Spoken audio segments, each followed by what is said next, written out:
पालघर जिल्ह्यालाच पावसाचा red alert जारी करण्यात आला, तर खबरदारी म्हणून सर्व उपाययोजना केल्या आहेत। तर जिल्ह्यामध्ये मदतीसाठी एक एनडीआरएफची टीम दाखल आहे।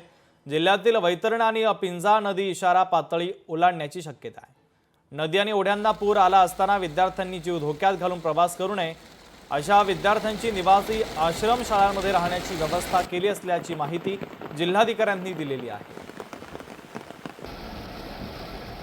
आज रोजी पालघरमध्ये रेड अलर्ट IMD कडनं देण्यात आलेला होता। त्या अनुषंगाने शाळांना काल सुट्टी आपण जाहीर केली होती रात्री। आज रोजी सुदैवाने आपल्याकडे पाऊस जी आहे तो कमी आहे, तरी पण आपण सगळ्या जे ऑफिसर्स आहेत त्यांना रेड अलर्टच्या अनुषंगाने काळजी बाळगण्यासाठी सांगितलेलं आहे।